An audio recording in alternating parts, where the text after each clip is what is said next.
Welcome everybody to another Village Torah portion discussion. We are now on to Parashat Vayikra. This is the name of the third book of the Torah, Vayikra, as well as the name of this week's Torah portion. And that is something that we see actually for all five books, is that the very first Torah portion for each of the five books of Moses all are the same name. That's it. The same name for the first portion is the same name as the entirety of that book. So last week we finished off the book of Exodus, Sefer Shemot, and now we are on to the book of Leviticus, or in Hebrew, Vayikra. So Vayikra is Vayikra. It starts out with God addressing Moses, and it's a Torah portion that I think often gets, to be honest, I'll give you an overview. It's a lot of offerings, a lot of sacrifices that are to be brought initially in the Mishkan, and then subsequently in this tabernacle, or as I like to translate it, this God's apartment. But then ultimately later on, after the Mishkan, after the Jews were wandering with the tabernacle and King Solomon built the temple, or the Beit HaMikdash, the sanctification house, as I like to translate it. So there is when it's supposed to, all these different sacrifices are supposed to take place there. So now, are those? May I ask a question? Yeah. Are those sacrifices of goats and lambs? They are not of people, right? Great question. So in our tradition, there is never anywhere that we sacrifice people ever. There's no human I didn't sacrifice. think so. Right. So I just want to be clear. No, it's a good question. And just to be clear, there are zero human sacrifices in Jewish tradition. Thank you. Yes, my pleasure. So although you do ask a good question, which animals are being sacrificed? And there are different, not only animals, there's also what's called a mincha. It's sort of a grain offering. So these are the different types of offerings that are being offered, at least within this week's Torah portion. So the first handful of chapters in the book of Leviticus.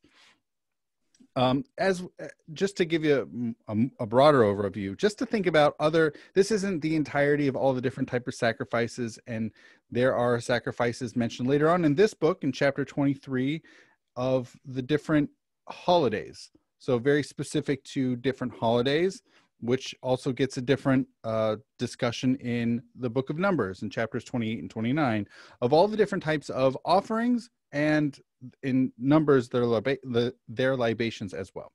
So here we actually are, I want to focus on chapter 4 actually, just to show my hand, as it were.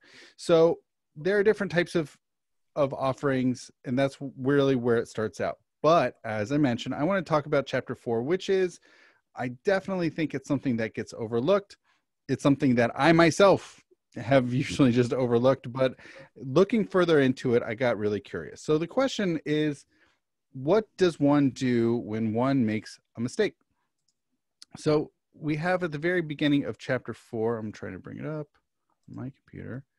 So the very first two verses of let's see, here we go. Okay, so the very first two verses of chapter 4, which is in this week's Torah portion. So the Lord speaks to Moses saying, "Speak to the children of Israel, saying, when a person unwittingly incurs guilt in regard to any of the Lord's commandments about things not to be done, and yet does one of them."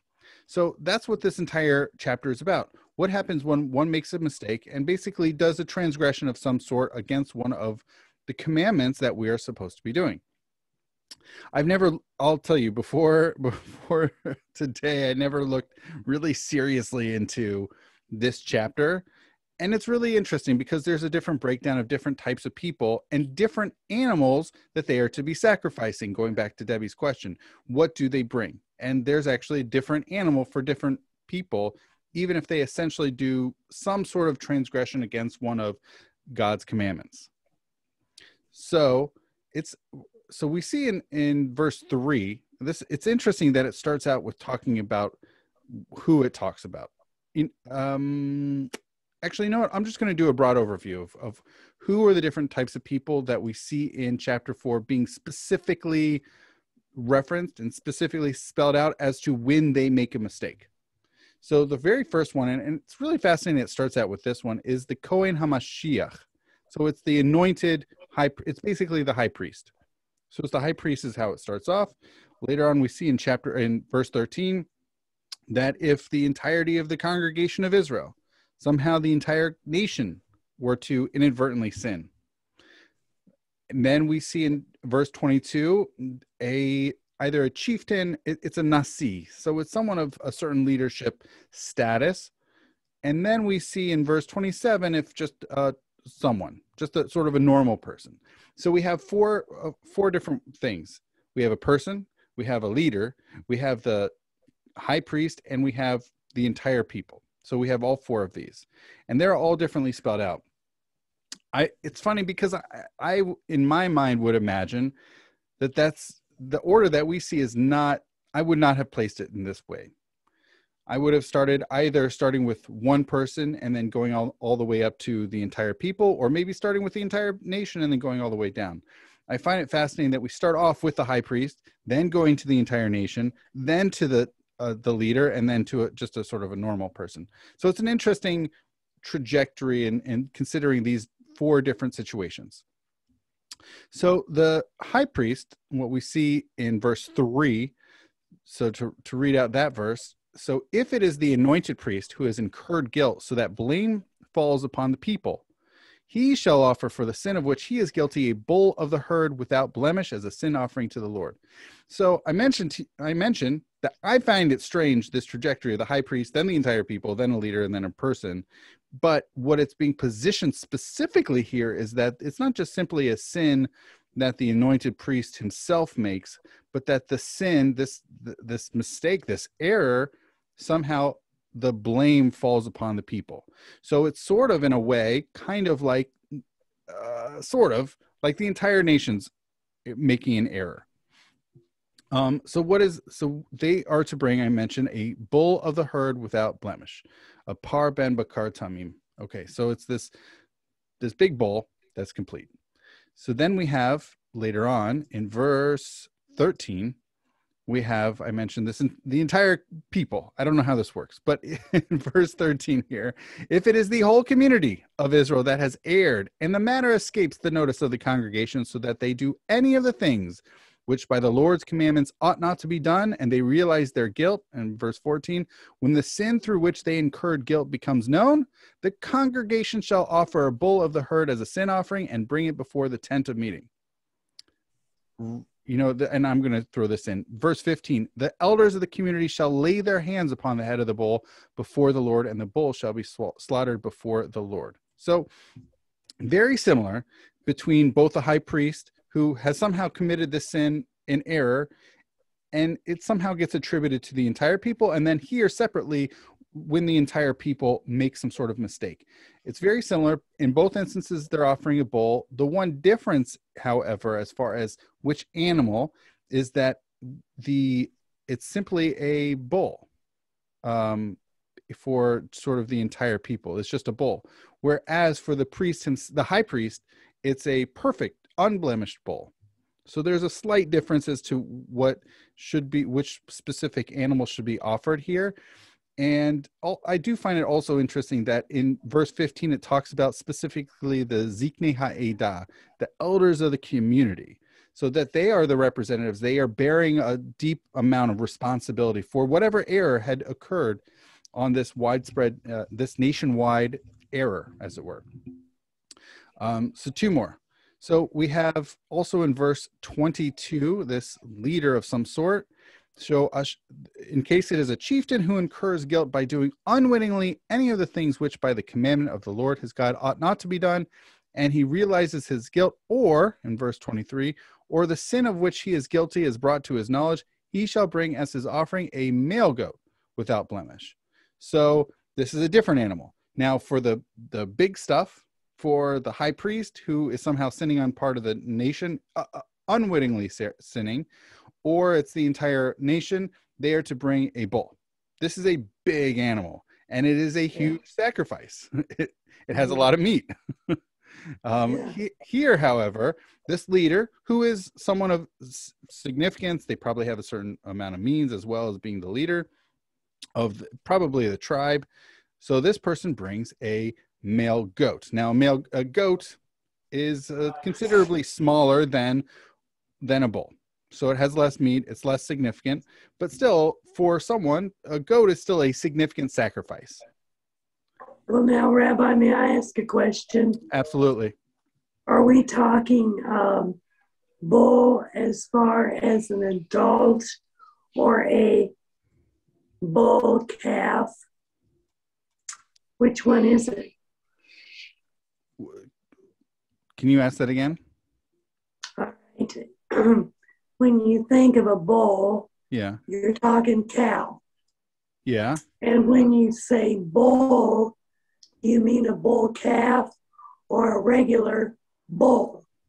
Uh-huh. So let's see.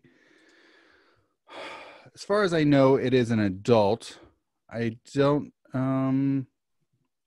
okay, you ready? All right, Yeah. got some commentary for you. Okay. All right, So let me ask you one other thing. yeah. What do they do with the meat? Good question. So it depends upon for these offerings. I believe they burn it all. Oh. I think they burn them up. Different sacrifices have different things that happen to the meat and also the entrails, the innards. There's different types of there's different parts of different animals that different things happen in different situations. They do different things here, even in our chapter, which for instance, so I'm just going to talk about for what the high priest does. So the blood is to be sprinkled in certain places, and then the fat and basically all the fats, as well as the kidneys and their fats, and along with the kidneys, all that gets it goes up in smoke on the altar of burnt offering. However, but the hide and its flesh and its head and its legs and its entrails, etc., all the rest of it, that goes outside of the camp to be burned up in a wood fire in an ash heap. So different things happen here. I will also say, with different types of offerings, sometimes it's something that people can consume. It's something that people eat. Or sometimes it's not necessarily the person bringing it whose offering gets to eat, but maybe it's the priests who get to eat. And then there are those offerings that are just like this, where nobody consumes it. And I suspect that nobody's consuming any of these offerings in chapter 4 because they're meant as an expiation, as sort of fixing their sins. And so it doesn't, it's not really fit like in a symbolic way. It's not symbolically fit that anybody should be eating these things that are being sacrificed to make amends for their sins. Okay, to answer your question though, so Rashi says, so the sort of the famous early medieval commentator Rashi says so this is referring to Par Ben Bakar. This is what the high priest offers. So he says one might think that it might be maybe an old one. So scripture, however, adds Ben, a young animal. So if then it must be Ben, a young one, I might think a very young animal is fit too. However, since scripture states a par, it must be 3 years old. So apparently it's neither necessarily too young nor necessarily too old. So it's a 3-year-old Par Ben Bakar. So that's sort of rabbinic explanation of how they understand it. It's not supposed to be a little one, but it's not necessarily a really old one either. Okay. So Thank you. My pleasure. So we've gone through 3 of them so far. Now we come to the 4th one, sort of the normal person. What do they bring? What do they offer when they make this inadvertent sin that they did not mean to do? So this is in verse 27 and 28, that if any person from among the populace, just a normal person, unwittingly incurs guilt by doing any of the things which by the Lord's commandments ought not to be done, and one realizes one's guilt, or the sin of which he is guilty is brought to his knowledge, he shall bring a female goat without blemish as his offering for the sin of which he is guilty. before I take a pause, I'm going to throw in something else, which is, it says, this was kind of funny to me. In verse 32, if the offering he brings as a sin offering is a sheep, he shall bring a female without blemish. So a normal person can bring either a female goat or a female sheep. So they have, there are 4 different situations. The entire country, they bring a bull. If it's the high priest, he brings a perfect bull, unblemished. If it's a leader, a nasi, I think some sort of chief, someone who's of significance in a tribe, maybe the tribal leader, they bring this male goat. And then if it's just a normal person, either a female goat or a female sheep. So they're different things for different people. And what's fascinating, on the national level, okay, so there's obviously much more wealth to be spread around, but it certainly has, I don't know, I think even, look, for a regular person, even to bring the sheep or this goat, I'm sure it's a significant sacrifice on their own. And I will also point out that all of these are not intentional sins. They discover it after the fact, or someone tells them. We see that here in later on with that sort of the normal person. It's they realize their own guilt, or someone tells them, they're brought to their knowledge. So then they find out they didn't realize that they had made this mistake. And this is something that all humans experience, that we experience. What happens when we didn't even know we did something wrong, but someone tells us and we feel so bad. That's not who we want to be. That's not what we mean to do. We didn't realize that we transgressed somehow. I think it's before I want to go into that further, but I do want to share some really neat things. Okay, so this is from Dr. Tamara Cohen-Eskenazi from the Torah Woman's Commentary. She says, I'm going to read this paragraph or so off. The name of this sacrifice, chatat, is derived from the same root as the word chet, sin. It means that which cancels out sin. So it's funny because for me, I've always just thought it's a sin offering, but it's a canceling out sin offering, which is an interesting way of perceiving this. So, okay, so we have this sin canceling out. The English term purgation, or purification, succinctly captures the ritual's function. The analogy between the tabernacle, the Mishkan, and the larger world, microcosm and macrocosm, means that such acts have even wider ramifications. In a symbolic sense, one is restoring order to the world as a whole. The chatat, again, this sin canceling out sacrifice, falls upon any accidental, not deliberate, violation of certain ethical and ritual prohibitions of things not to be done. And the person who brings this chatat then shall be forgiven. So I think that's a helpful way of framing this, is that this person didn't mean to do it. It was accidental. They clearly have a connection that they want to continue with this, that they still want to be very much connected in this way. They didn't mean to do so, and they are now making it, sort of rectifying it, as it were. One really cool thing that I saw, that was actually in the Talmud is, okay, here we go. So this is from the Babylonian Talmud. The sages taught. So it says, when a king sins, actually a chieftain, Ashir Nasi. So this is commenting on verse 22, when a sort of a chieftain sins. Rabbi Yochanan ben Zakkai said, happy is the generation whose king feels the need to bring an offering for his unwitting transgression. If the generation's king brings an offering, you must say all the more so what a commoner, a normal person, would do to atone for one's sin. Obviously, they would bring an offering. And if the king brings an offering for his unwitting transgression, you must say all the more so what he will do to atone for his for his intentional transgressions, that he will certainly repent for this nasi, this chieftain of sorts. So I think that's a really lovely rabbinic take on this. It's obviously it's a lovely little midrash of how to understand this, of even a chieftain when they bring this, and how it will also serve as good leadership for the rest of the nation to follow after them. You're breaking out. Yeah. Yeah. Yikes. Okay, how are we doing I now? don't know why. How are You're we doing? clear now. Yeah. Great. The That's internet great. the internet connection in my office is not the greatest. But who knows? That's too bad. It is too bad. No kidding. Yeah, hopefully one day they'll rectify that situation.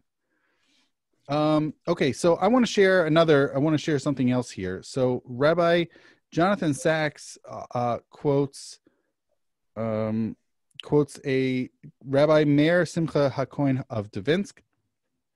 He points out that a king was especially vulnerable to being led astray by popular sentiment. Neither a priest nor a judge in the Sanhedrin were answerable to the people. The king, however, relied on popular support. Without that popular support, he could be deposed. But this is laden with risk. Doing what the people want is not always doing what God wants, which I found really fascinating to transpose what this Nasi here. They said king, but I think Nasi is what we're talking about. So really fascinating of also differentiating here between the different people. So yeah, so ultimately, look, I mean, we can't, when we make mistakes, especially in the religious realm, we can't bring these sacrifices anymore. That's just not, we don't have that outlet anymore. We don't have the Mishkan. We don't have the Beit HaMikdash. We don't have the Holy Temple anymore to bring these sort of sin canceling sacrifices and help us feel better. But there are other ways that we can, it happens. We discover that we did a sin unwittingly, or someone informs us. But it happens, especially for those who really do try to follow what they can and following the mitzvot and practicing the commandments. And sometimes unwittingly along the way, we don't mean to, and yet it comes along and we discover one way or another that we had unwittingly transgressed. So it's great that we have sort of a mechanism to try to clean up our act, as it were, to try to. Do we then clean up our act through prayer to God, asking for forgiveness? Yeah, we can do that nowadays, right? So we can't have sacrifices, but yeah, we can ask for prayer and certainly beseech God afterwards and say, I didn't mean to do this.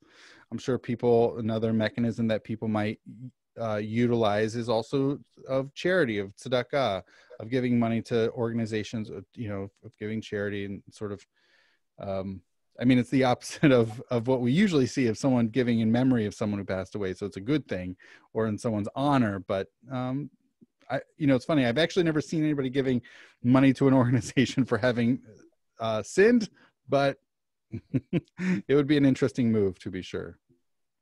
But yeah, prayer for sure. Yeah. Prayer for sure. Okay. Yeah. And is it through prayer that God then forgives us for our sin? It's not specifically how it's how prayer is necessarily set up. We could probably just ask God for forgiveness, pray to God for forgiveness. Yeah, we can certainly do that. I will say the standard sort of prayers throughout the day are meant to mirror a different set of sacrifices, which are the daily morning and afternoon sacrifices. So it's not, so we do have that sort of model established, that prayer model based off of sacrifices in both the Mishkan and the Beit HaMikdash. So having some sort of personal beseechment of God, I messed up, I did this or that, would certainly be fitting and in line with that. Now, I pray in the morning, mm-hmm. and I pray in the evening. Wonderful. When I go to sleep. That's great. Always, every day. Mm-hmm. And God comes to me in the morning, early morning, and I get a feeling of what I need to do to rectify my screw up. Mm-hmm. So is that what I should be looking for when I screw up? Is God looking for us to identify it through prayer if prayer helps you, I think that sounds like a wonderful tool to use to help you figure that out. I mean, different people work in different ways. Well, besides giving to charity, But prayer work, yeah. It's a prayer, correct? Yeah, prayer is an appropriate, yeah, I would say it's appropriate. So yeah, so ultimately I found this really fascinating of looking at chapter 4 in our Torah portion, which is something I'm pretty sure gets overlooked because I myself overlooked it. And but it is fascinating to consider the mechanisms for inadvertently transgressing, inadvertently sinning, and how to clear up those sins, as it were, in sort of and I will point out also that this is a public fashion, right? And it's also taking from your material goods, you're taking from your animals, and this is real physical wealth that you're removing from within your own possession and publicly putting out there that I messed up. Although it's not intentional, right? It was unintentional. I unintentionally erred. But they even, not just on a grand scale of a national scale or even a tribal scale, but even for the normal person, which is really fascinating that for a normal person, which I imagine was pretty considerable, even to bring this female goat or female sheep, was a significant, literally of a material sacrifice. But I also find it deeply fascinating that it was something that they put out there publicly. Whereas Debbie, as I know you mentioned, prayer is something that for all of us is a very personal and private thing, which we don't have to put out there and just, publicize that. But, before today, I hadn't really considered what happens if you were unintentionally sinning and maybe making a donation of some sort somewhere, which would be interesting. I don't see that happening. It's not a common, I've not seen that, but it would definitely be a really interesting practice if people were to do that. So, all right. Any further questions? No. Okay. All right. Well, thank you so much. Thank you very much. All right. My pleasure. I really liked it. Great. Thank you. All right. And Shabbat Shalom. Shabbat Shalom to you.